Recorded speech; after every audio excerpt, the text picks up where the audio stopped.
Déjà vous êtes très actifs dans les commentaires maa ngi nuyu la forte communauté bi nga xamante ne déjà yéen a ngi ñuy bàyyi xel ñoom Univers Gaynde Papi Chulo le doyen El Hadj Mokhtar Seck moom itamit ñi ngi koy nuyu bu baax a baax donc live bi mun ngeen ko partager ngeen liker ko pour permettre à ceux qui ne reçoivent pas le lien ñoom yi tamit ñu mën ko jot donc sans plus tarder dañuy commencer suñu émission ak cette analyse bi nga xamante ne dafay concerner voilà les deux sélections. Déjà il y a la fuite des compos probables surtout côté brésilien. Il y a la fuite de la composition probable de la Seleção. Carlo Ancelotti lan la ñu war a indil suba face à cette équipe du Sénégal sànq gis ngeen déjà kaddu yi nga xamante ne le sélectionneur de l'équipe nationale du Sénégal Pape Bouna Thiaw ak le milieu offensif de la tanière Iliman Ndiaye yëkkati nañ ko ci conférence de presse bi nga xamante ne bi mu jeexee yàggul. Les Sénégalais sont prêts pour cette rencontre.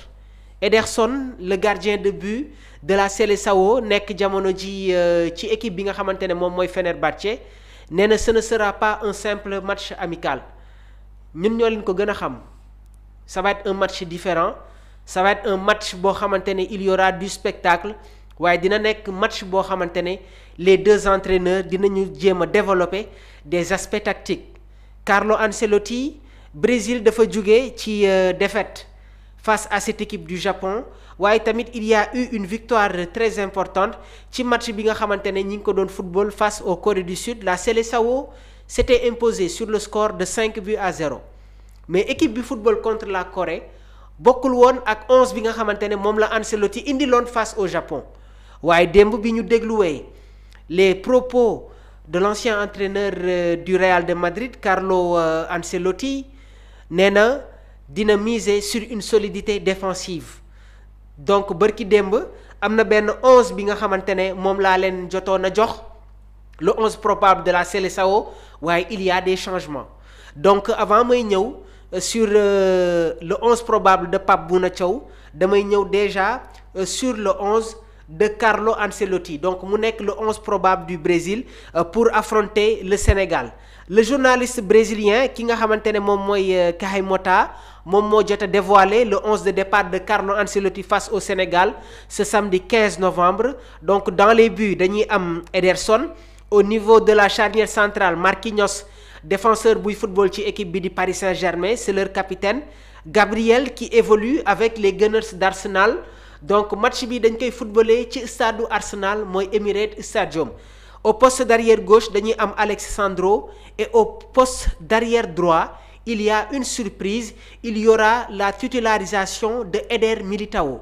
Eder Militão nekk défenseur buy football ci équipe bi nga xamante ne moom mooy Real de Madrid donc gis nañ ne que bi mu ñëwaatee ci blessure bi mu ñëwaatee dans la compétition il retrouve les sensations moo tax lors des dernières rencontres du Real de Madrid moom moo formé la charnière centrale ak Dean Huijsen nekk un international de la Roja. Donc Carlo Ancelotti bi ñu ko posé wee la question ne ko est-ce que mën nañu xaara ni la titularisation de Eder Militão daf ñu ci jox li nga xamante ne nag moom mooy une réponse. Donc Carlo Ancelotti yëkkati na ay kàddu ci conférence de presse li mu wax nag mooy nee na le Sénégal n'est pas une équipe forte. Carlo Ancelotti kàddu yi mu yëkkati mooy le Sénégal n'est pas une équipe forte c'est une équipe très forte on a beaucoup de respect pour eux. Donc d'après les propos du technicien italien sous-estimé wuñu la qualité de l'équipe nationale du Sénégal. Carlo Ancelotti kàddu yu mu yëkkati mooy le Sénégal n'est pas une équipe forte mais c'est une équipe très forte donc kàddu yooyu noonu la yëkkati ci conférence de presse bi nga xamante ne amoon na démb biñ ko posé wee la question sur Eder Militão jot na ci indi un commentaire nee na Eder Militão dafa am un profil différent des autres latéraux droits li mu ci teg nag mooy mun nañu envisager Wesley ou Wanderson.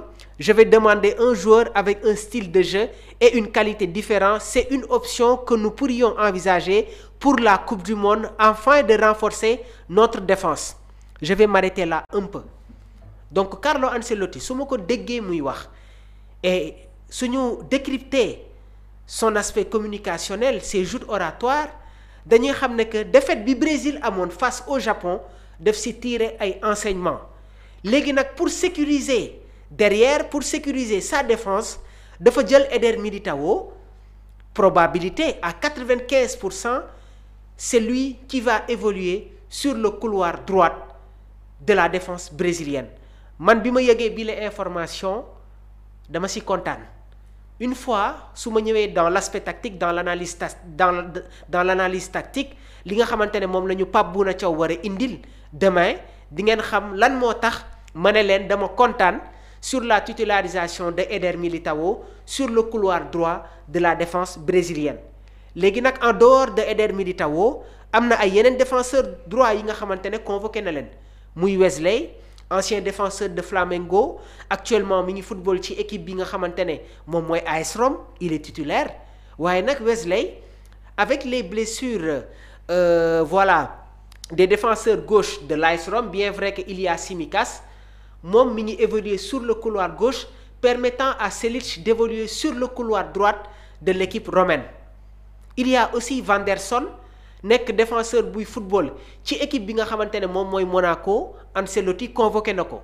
Il y a aussi un autre vétéran passé par la Juventus de Turin muy Danilo, jamono ji nag mi ngi football ci équipe bi di Flamengo, waaye dafa am benn recomposition de style. Danilo avec son âge il joue maintenant comme défenseur central. Waaye nag am na ay match Brésil yi nga xamante ne gis nañu Éder Militão mu football comme arrière droite.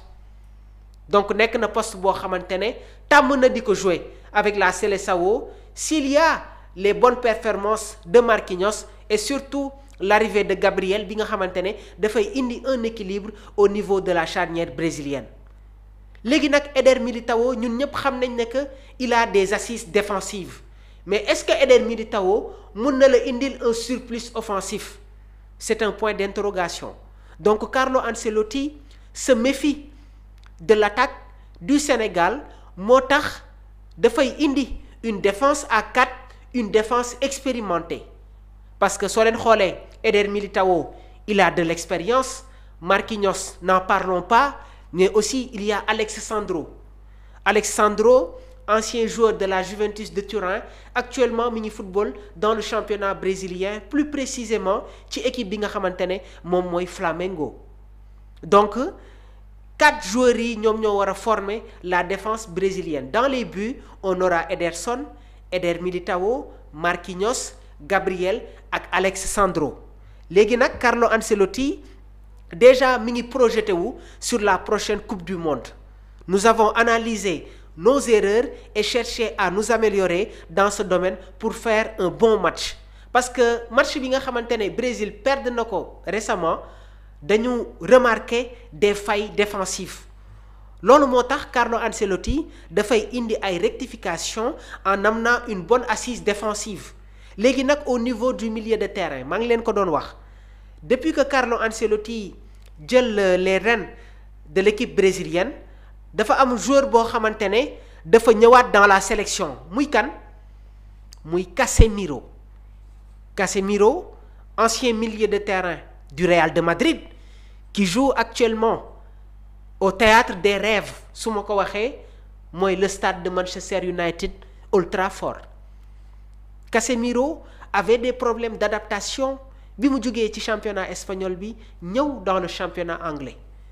Mais depuis l'arrivée de Ruben Amorim, l'ancien technicien de Sporting, gis nañ ne que Casemiro retrouve les sensations, on retrouve le Casemiro qu'on avait ci équipe bi nga xamante ne moom mooy Real de Madrid. Bërki démb jotoon naa leen jox la compo probable.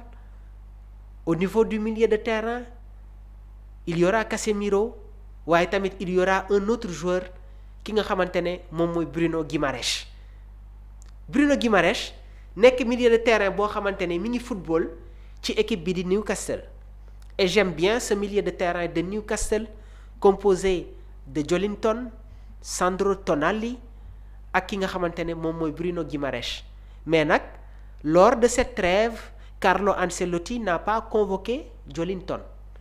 Et day tax sax ma ñëw tuuti sur les milieux de terrain yi nga xamante ne moom la le technicien italien convoqué sur les doubles confrontations su ma ko waxee mooy Brésil su footballee ak Sénégal ba pare dafay dem football ak équipe bi nga xamante ne moom mooy la Tunisie qui s'est qualifiée pour la prochaine Coupe du Monde. Sur les milieux de terrain Carlo Ancelotti a convoqué André Santos milieu de terrain buy football ci équipe bi nga xamante ne moom mooy Chelsea, Bruno Guimaraes, Casemiro, Fabinho ak Lucas Paqueta. Donc Carlo Ancelotti a convoqué 5 milieux de terrain waaye nag sur les attaquants gis nañ ne que am na une abondance. Donc li leer ba leer mooy demain la Seleção va jouer avec 2 pistons yooyu noonu ñoom ñoo footballoon ci match bi nga xamante ne Brésil gagné woon na ko face à cette équipe de la Corée du Sud sur le score de 5-0. Dans les buts on avait Krepsi, Eder Militão, Gabriel, Vitinho ak Santos nekk joueur bu doon football même actuellement il joue ci équipe bi nga xamante ne moom mooy Zénith Saint-Pétersbourg. Au niveau de leur milieu de terrain on avait Casemiro, Bruno Guimaraes donc ñaari piston si kanam ñu teg Rodrigo. Et ci match boobu noonu Rodrigo avait fait une excellente prestation moo tax il s'était retrouvé avec une note de 9,3 et sur les flancs on avait Estevão, Vinicius Junior, Matheus